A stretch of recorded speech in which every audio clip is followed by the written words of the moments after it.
메시지 7번에 왔습니다. 제목은 참 다윗으로서 장차 올 하나님의 왕국의 왕이신 그리스도를 예표하는 다윗입니다. 참 다윗으로서 장차 올 하나님의 왕국의 왕이신 그리스도를 예표하는 다윗.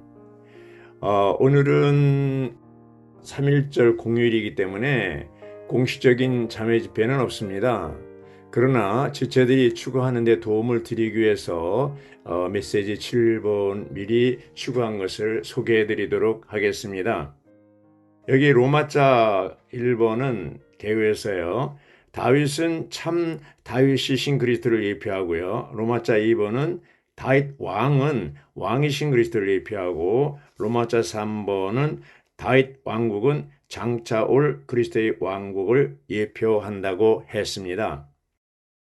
민우루친 형제님은 비록 이 메시지 7번에서 예표와 그 성취 그리고 왕국의 문제를 다루고 있지만 사실상 우리는 장차 올 왕국 시대를 다루고 있다고 했습니다. 왕국 시대가 뭡니까? 천년왕국을 얘기하는 것이죠. 그러면 여기서 우리가 볼 때 이 말씀에서 소개한 것을 보면요. 사무엘상 21장에서 1절부터 6절까지는 신약에 와서 마태복음 12장 3절 4절에서 이것을 인용하고 있는데 이 다윗 시대의 왕으로서 제사장 시대를 전환해서 왕국 시대로 전환했잖아요, 다윗이. 그렇듯이 예수님이 첫 번째 오셨을 때 율법 시대를 은혜의 시대로 전환합니다. 그리고 이제 2000년 동안 그분은 어떻게 해요? 이제 지금까지 다시 오실 때, 재림할 때 이 은혜 시대, 교회 시대를 왕국 시대로 전환하게 됩니다. 그럼 우리가 처한 이 시대에는 어느 시대냐? 바로 이 은혜 시대에서 왕국 시대로 전환하는 전환의 시기에 우리가 살고 있다고 보겠습니다. 그렇기 때문에 이 시대에 우리는 그리스도의 움직임이 어떻게 움직이는가를 예의주시하고 거기에 따라서 협력하는 자들이 될 필요가 있습니다. 여기 이제 보면은요, 시편의 22편에 보면 다윗이 고난받으시는 그리스도를 예표하는데 거기 보면 다윗은 고난받으시고 죽음을 통과하신 그리스도를 예표하고 있어요. 시편 22편이요. 그래서 뿐만 아니라 시편 109편 또 110편이 나오는데 109편은 뭐냐면 다윗이 그의 고난에 관하여 드리는 기도가 있고요. 또 110편은 그리스도의 기도에 대한 다윗의 기도에 대한 응답이라고 볼 수가 있겠습니다. 그래서 이 시편 22편 또 109편, 110편은 그리스도의 그 죽으심, 십자가의 죽으심, 또 부활, 승천하심, 또 이 하나님 오른편에 앉으심, 받침대가 되기까지 승리하신 그리스도가 지금까지 움직이고 계십니다. 본래 이 우주적으로 이렇게 볼 때요, 세 가지 시기가 있는데, 첫째는 아담 이전의 시기입니다. 창세전. 두 번째는 뭐냐면 창세기 1장 1절에서 시작한 것처럼 태초에 하나님께서 하늘들과 땅을 창조하셨다. 이제 시간과 공간이 주어진 거죠. 그리고 그 애창조가 언제 끝나냐면 천년왕국 끝까지 이 시간의 시작과 끝입니다. 그리고 이제 세 번째는 새하늘과 새 땅인데 그것은 천년왕국이 끝나고 새하늘과 새 땅, 그 중심이 새 예루살렘이죠. 이러한 영원 세계로 이어집니다.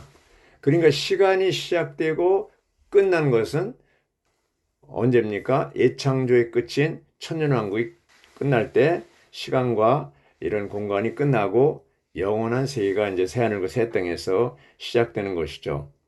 천년왕국이 끝날 때쯤 세 가지 악한 것들이 처리된다고 했습니다.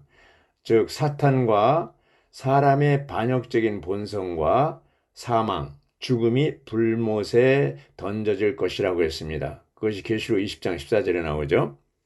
자, 여기서 이제 우리가 볼 때 천년왕국을 우리가 좀 주의할 필요가 있는데, 천년왕국이 시작되기 전에 믿는 이들이 심판을 받고요. 천년왕국이 끝날 때쯤엔 뭐에 불신자들의 심판이 있습니다. 예. 그리고 이제 사탄을 결박해서 천년왕국이 시작돼 천년 동안 무적행이 가두는데, 그 무적행이 가둔 뒤부터 어떤 상황이 이 땅에서는 그 복원의 때가 시작됩니다. 말하자면 평화의 시대인데, 거기 이제 이사야 11장이죠. 11장 6절입니다. 6절에 보면 이리가 어린 양과 함께 살고 표범이 새끼 염소와 함께 누우며 송아지와 젊은 사자와 살찐 짐승이 함께하며 어린아이가 그것들을 이끌고 다니리라. 그 이후에 또 나오는데, 어쨌든 물의 덮음 같이, 물이 바다를 덮음 같이 여호와를 아는 지식이 땅에 가득할 것이기 때문에 나의 거룩한 산 모든 곳에서 해치거나 파괴하는 일이 없다고 했습니다. 11장에도. 그리고 65장에 이사야 65장 25절에도 이리와 어린 양이 함께 먹고 사자가 소처럼 즙을 먹으며 흙이 뱀의 먹이가 되리니 나의 거룩한 산 모든 곳에서 해치거나 파괴하는 일이 없으리라. 이렇게 얘기하고 있습니다. 그건 뭘 얘기합니까? 천년왕국의 평화의 시기를 말하는 것이죠.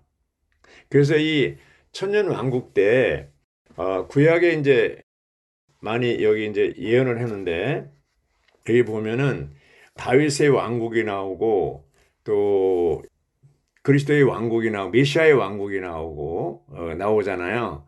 그래서 이 장차올 그리스도의 왕국에 대해서 아모스는 왕이신 그리스도께서 다윗의 무너진 장막을 일으키실 것이라고 예언했는데, 여기 6일자 7조 6일자에 보면요, 아모스 9장 11절 12절입니다. 그날에 내가 다윗의 무너진 장막을 일으키고 그 무너진 곳에 벽을 쌓으며 그 허물어진 것을 일으켜 세워 옛날처럼 건축하리라. 이렇게 됐습니다. 여기 이제 다윗의 무너진 왕국이라고 그럴 때 언제 무너졌냐? 바로 느부갓네살 왕에 의해서 무너졌죠. 열왕기하 25장에 나오죠. 느부갓네살 왕에서 완전히 무너졌습니다. 그것을 이제 다시 벽을 쌓으며 회복한다는 것이죠. 그게 언제입니까? 바로 천년왕국 때입니다. 주님이 다시 오셔서 이러한 모든 만물 열국을 심판하시고 또 믿는 이들을 심판하시고 또 양과 염소를 심판하시고 이제 천년왕국이 시작되는데, 아마겟돈 전쟁 후에 그리스도께서 영광의 보좌에서 열국을 심판하십니다. 그것이 마태복음 25장 31절 46절에 나오죠. 그 열국을 심판할 때 양들은 천년왕국으로 옮겨지고 왕국 백성들이 됩니다. 염소들은 불못으로 직접 들어갑니다. 염소들.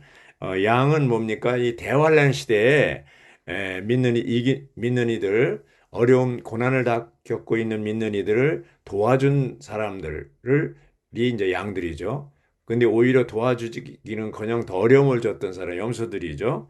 그래서 이런 이제 주님이 심판대에서 이런 것을 양과 염소를 구별해서 천년왕국 등으로 왕국으로 옮겨지게 하고 또 염소들은 불못으로 들어가게 합니다. 그것이 마태복음 25장 41절에 나옵니다. 열국을 심판하시는 후에 그리스도의 왕국을 세울 것인데, 그것이 이제 계시록 20장 4절부터 6절까지죠. 이 11장 15절에는 이 세상 왕국이 그리스도의 왕국으로 전환된다고 그랬습니다. 그리고 이제 천년왕국 끝에 땅 위의 열국 백성들이 이제 무저갱에서 풀려난 사탄에 미혹되어서 하나님을 거스려 반역할 것이라고 했습니다. 예. 그 뒤에 그들은 유혹하던 마귀는 영원히 꺼지지 않은 불못에, 그리고 거기에 반역에 참가했던 그런 자들도 결국 영원한 불못에 던져질 것이라고 그랬습니다. 그 사탄이 불못에 들어간 후 불신자들을 위한 백보자 심판이 이루어지고 이런 것이 이제 하나님의 타임 스케줄이거든요.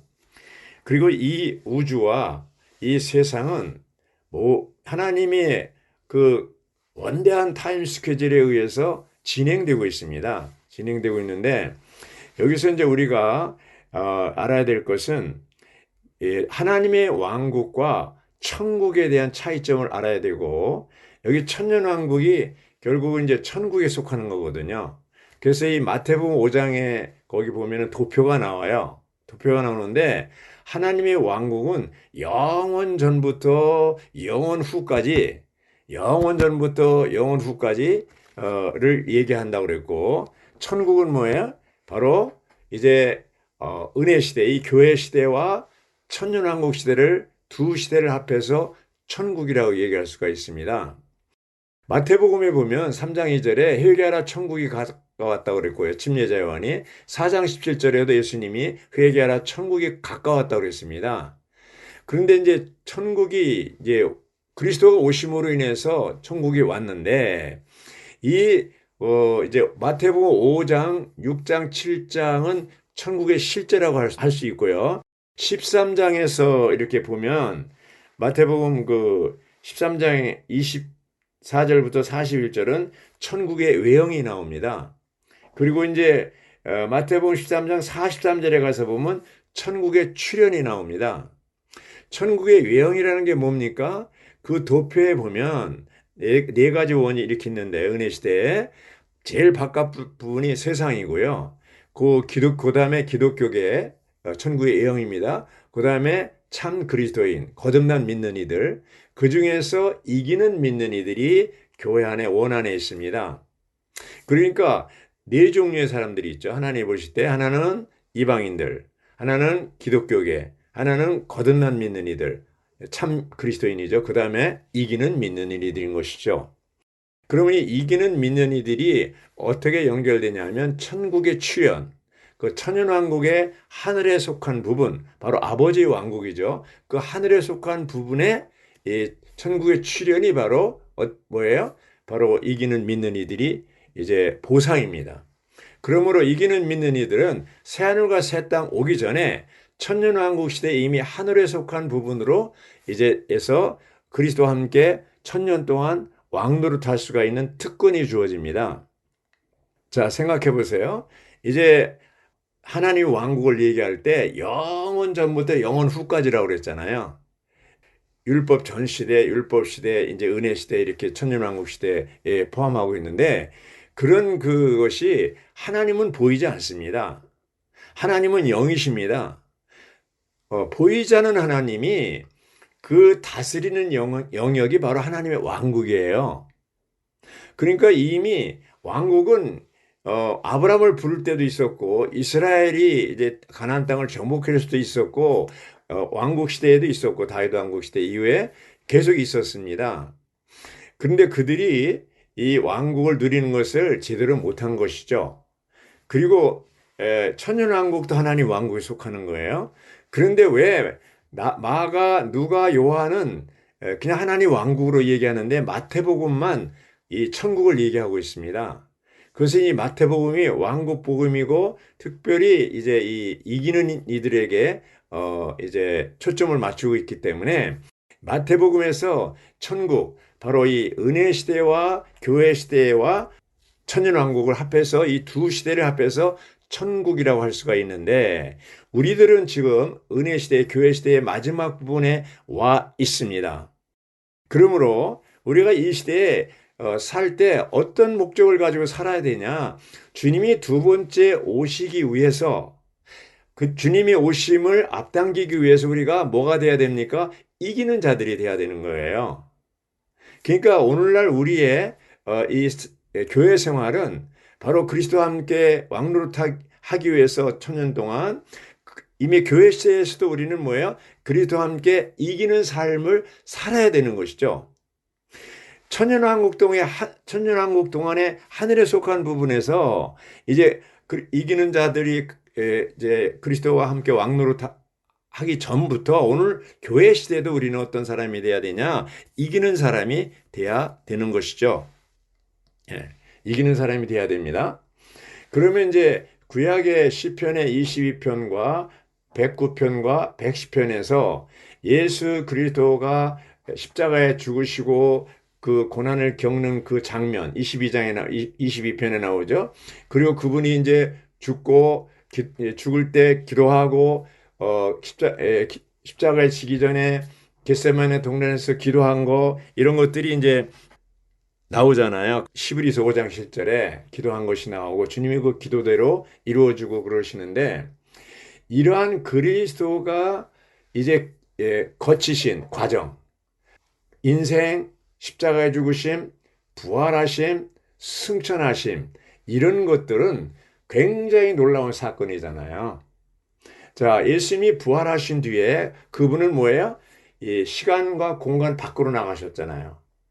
영원 가운데 계신 하나님이 이 땅 2000년 전에 육신을 입고 이 땅에 오셨잖아요. 육신을 입고 이 땅에 오셨다는 것은 시간과 공간 안으로 들어오셨다는 거예요. 이게 과정을 거치고 이제는 죽고 뭐가 됐어요? 생명 주는 영이 되셔서 다시 시간과 공간 밖으로 나갔어요. 제자들한테 나타나셔서 얘기하기를 자, 이제 영은 살과 뼈가 없다. 예수님이 부활하신 데는 피가 없고 살과 뼈만 있습니다. 만져봐라. 내 옆구리를 만져봐라. 뭐 먹을 거 없냐? 심지어는 제자들이 보는 가운데 생선 도망을 드셨습니다. 그런데 그 신령한 몸, 부활하신 그 신령한 몸, 이것이 우리도 똑같이 주님이 다시 오실 때 우리가 이제 죽어 있는 이기는 믿는 이들로서 죽어 있다면 부활해서 이기는 자로서 삼층천에 산의 아이로서 삼층천에 갈 거고 우리가 살아 있을 때 주님이 오신다면 첫 열매로서 호련히 우리 몸이 변형돼서 삼층천으로도 갈 겁니다. 그 변형된 몸은 뭡니까? 우리 낮은 몸이 영광스러운 몸으로 변형된 몸은 바로 예수님이 부활하셨을 때 그 영적인 신령한 몸으로 바뀌는 거예요. 이제 우리가 이렇게 이기는 자로서 신령한 몸이 되잖아요. 그러면 그리스도가 이제 삼층천에서 공중으로 오고 공중에서 그리스도의 심판대에서 심판하고 이기는 자들과 함께 결혼잔치를 하고 어디로 가요? 신혼여행 아마겟돈으로 가서 적그리스도와 그 군대들을 다 1시간 만에 이기고 멸망시키고 이러한 모든 과정에서 볼 때 그때 우리들은 어떤 상태냐면 부활한 몸이고 신령한 몸이고 이제 시간과 공간 밖에 있는 그런 상태에 있는 사람들이에요. 이기는 이들은. 이러한 그 이기는 이들이 땅에 속한 적그리스도를 당연히 이기죠. 또 천년왕국 시대에 아버지의 왕국이라고 그러고 하늘에 속한 부분이라는 것은 천국의 출현이라는 것은 우리가 그 상태는 어떤 상태냐? 부활한 몸, 신령한 몸, 이제 시간과 공간 밖에서 자유롭게 움직일 수 있는 그런 상태를 얘기하고 있는 겁니다. 그걸 우리가 미리 맛보는 것이죠. 그래서 이 1000년 동안 이제 하늘에 속한 부분에서 그리스도가 왕노릇, 땅에 있는 사람들 왕노릇 하는데 세 파트의 천년왕국 동안에 뭐냐 하면은 바로 하늘에 속한 부분인 이기는 이들이고요. 그 다음에 땅에는 누가 있냐? 유대인들, 이스라엘 백성들. 그 거듭난 이기는 이들은, 믿는 이들은 그들은 어떻게 되냐? 땅에서 제사장 노릇을 하고요. 또한 열국이 있습니다. 열국은 뭐예요? 바로 그리스도의 심판대에서 양과 염소들인 바로 양들이 열국 백성들이죠. 다스리게 되는 것이죠.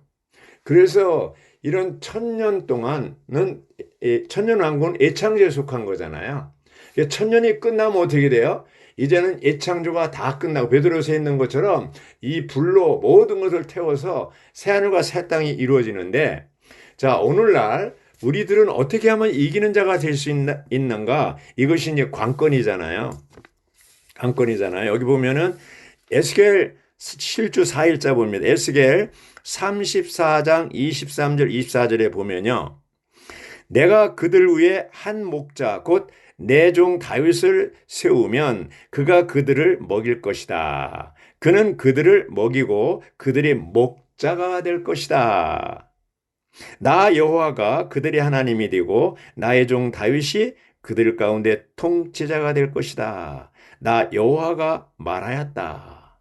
자, 이 다윗이라는 사람은 어떤 사람입니까? 본래 목동이었죠. 목자. 그렇죠? 양치기 목자였어요. 근데 이제 거기서 부르셔서 15대 기름 붓고 부르셔가지고 결국 30세에 이제 이스라엘을 다스리는 왕이 되셨잖아요. 보좌의 왕국의 통치자가 됐잖아요. 30세 때 15년 동안 훈련받아서 이제 왕이 됐어요. 그 전에 이제 7년 동안 물론 남쪽 유다 다스렸지만 전 이스라엘 12지파를 다 다스리는 왕은 바로 30세 때 그렇게 된 것입니다. 그렇게 왕이 됐는데 그 다윗이 목자에서 왕에서 다시 다스리는데 어떤 원칙을 가지고 다스리냐? 여기서 보면 목자로서 다스리는 것이죠. 목자로서. 그렇죠? 그래서 여기 보면은 어, 사무엘하 23장 3절에 보면요. 다윗은 하나님을 두려워하며 사람들을 의롭게 다스렸다고 그랬습니다. 그래서 이렇게 다스리는 다윗에 대해서 구름 한 점 없는 아침, 해도 들 때 아침 햇볕과 같았다고 그랬습니다. 이건 그리스도를 다 예표하는 겁니다. 사무엘하 23장 4절이죠. 그리고 이어서 비겐 뒤의 눈부신 햇살로 땅에 연한 풀을 돋우는 밝은 햇빛과 같다고 그랬습니다. 그래서 이러한 그 구약 시대 다윗은 이 시편 22편에서 그러한 십자가에 달려서 고통당하는 예수님을 말할 뿐 아니라 시편 23편엔 뭐라고 그랬을 까 아주 유명한 그 여호와는 시편 23편 1절입니다. 여호와는 나의 목자시니 나 부족한 것 없으리. 2절 그분께서 나를 푸른 풀밭에 누이시고 쉴 만한 물가로 인도하시네. 3절 내 혼을 소생시키시며 그분의 이름을 위하여 나를 의의 길들로 안내하시네. 4절 제가 비록 죽음의 그늘진 골짜기를 지날지라도 해악을 두려워하지 않는 것은 주님께서 저와 함께 하시기 때문입니다. 주님의 막대기와 지팡이가 저를 위로해 줍니다. 5절 주님께서 저의 대적들 앞에서 제게 상을 차려주시고 제 머리에 기름을 바르시니 제 잔이 넘칩니다. 6절이 중요합니다. 제 평생의 선과 자애가 분명 저를 따르리니 저는 여호와의 집에 영생토록 거주하렵니다. 자, 오늘날 교회 안에 영원히 사는 것과 같죠. 자, 시편 23편은 다윗이 이러한 그 목자 생활했을 때 아주 아름다운 그런 목자로서의 그런 자세, 주님을 누리는 것을 얘기하고 있습니다. 예수 그리스도는 신약에 오셔서 요한복음 10장 10절에서 나는 선한 목자라. 선한 목자는 양들을 위하여 목숨을 버리거니와. 바로 이 선한 목자이신 그리스도께서 우리에게 항상 이제 공급하시는데요. 마치 시편 23편에 있는 것처럼 이렇게 공급하시는데 7주 4일자 에스겔서 34장 23절 24절에 목자가 나오잖아요. 그 목자가 왕이신 그리스도께서 목자로 오시는데 신약에서 목자이신 그리스도의 특징이 뭡니까? 첫째, 그리스도는 우리를 돌보시고 우리의 모든 책임을 짊어지십니다. 이게 공급하는 거죠. 우리의 생활과 사업, 모든 방면들을 돌보십니다. 주님은 우리 영뿐 아니라 우리 혼뿐 아니라 우리 몸의 필요를 다 채워주시는 목자이십니다. 여러분들은 먼저 그분의 왕국과 그분의 의를 구하십시오. 그래야만 이 모든 거 의식주죠. 다 여러분에게 더하실 것입니다. 책임져 준다는 거예요. 여기 두 번째 보면 주님의 돌보심 안에서 그분은 우리를 목양하십니다. 예. 그렇죠? 세 번째는 뭡니까? 주님께서 목자로서 우리를 돌보신 결과 우리가 그분의 왕권 아래 순종하고 그분의 보좌가 우리 안에 세워지게 되는 것이죠. 그분은 목자로서 우리를 돌보지만 그 돌본 결과는 뭐야? 그분이 우리의 왕이 되신다는 것이죠. 자, 왕국은 뭡니까? 왕국의 씨를 뿌린다고 그러잖아요. 마태복음 13장과 마가복음 4장에 이 땅에 예수님은 왕국의 씨를 뿌리러 와서 생명이잖아요. 생명. 그리고 이제 사도행전은 그 씨의 확장이고 서신서는 씨의 성장이고 자람이고 그렇죠? 그리고 계시록은 이제 수확이잖아요. 자란 것을. 주님은 수확하러 오시는 겁니다. 그리고 오늘날 이 시대에 우리는 은혜 시대에 어떤 사람이 돼야 되냐면 생명이 자라서 이기는 자가 돼야 주님이 수확할 때 그리스도와 함께 왕노릇 할 수 있는 특권이 주어지는 것이죠. 제가 이 말씀을 추구할 때 사무엘 상하 결정연구 다이제스트 2권에 보니까요. 합당하고 정상적인 지체들이 되기 위해 목양을 실행함인데 그 내용 중에 일부를 제가 읽어드리겠습니다. 정상적인 교회는 단지 지체들이 집회 중에 일어나 말을 하는 교회가 아니다. 신하는 거죠. 그것만 신은만 해서 안 된다는 겁니다. 그것은 우리의 봉사의 일부분일 뿐이다. 신은요. 교회 안의 봉사의 주된 부분은 매일 복음을 전하는 생활과 목양이다. 우리의 관념은 철저하게 바뀌어야 한다. 우리는 매년 열매를 맺지 않고 우리의 돌봄을 받는 사람이 없다는 것이 우리에게 크나큰 수치이며 크나큰 수치입니다. 결핍인 것을 깨달아야 한다. 교회들 안에서 모든 지체들은 항상 열매를 맺어야 하고 목양해야 된다. 주님의 길은 영적인 거인들에게 달린 것이 아니고 각 지체 곧 매일 복음을 전하고 목양하는 이들에게 달려 있다. 우리 모두는 복음 전파와 목양이 오늘날 교회들에게 필요한 것임을 보아야 한다. 이렇게 기록되어 있습니다. 다윗도 구약 시대에 그가 목자 출신으로서 왕으로서 다스릴 때에도 목양하는 것처럼 다스렸잖아요. 예수님이 이 땅에 오셨을 때에도 그분이 왕으로서 오셨을 뿐 아니라 천한 목자로 오셨잖아요. 오늘날 우리가 교회 생활할 때 왕이신 그리스도를 모시고 살 뿐 아니라 목자이신 그리스도를 우리 안에 모시고 사는 거죠. 우리가 이기는 자가 되기 위해서는 어떻게 해야 됩니까? 바로 복음을 전하고 목양하는 이 생활이 바로 하나님이 정하신 길이고 우리가 가야 될 길이고 하나님이 정하신 길이고 우리가 가야 될 새 길입니다. 그러므로 여기에 다이제스트에 있는 것처럼 그냥 집회에서 신앙하는 것은 단지 우리 봉사의 일부분일 뿐이라고 했습니다. 그러므로 우리가 정말로 하나님이 원하는 게 뭐예요? 아담과 하와를 지으시고 생육하고 번성하고 땅을 정복하라. 충만하라. 땅에 충만하라 그랬지 않습니까? 오늘날 우리는 뭡니까? 새 이스라엘 백성들, 하나님의 자녀들을 낳고 기르고 가르치고 이제 건축하게 하기 위해서 복음을 전하고 목양하는 것이 오늘날 주님이 우리에게 원하는 것이고 명령입니다. 이 세상에 타락한 사람들 아마 나야 무슨 의미가 있습니까? 오늘날 교회 안에서 하나님의 백성들 생육하고 번성하고 확장시켜야 됩니다. 이것이 오늘날 우리가 존재하는 이유입니다. 밖에 이제 코로나 바이러스가 어떻고 우크라이나가 어떻고 이렇게 시대는 변하지만 변하지 않는 하나가 있다면 하나님의 경륜이고 하나님의 목적이고 우리에게 주신 위임입니다.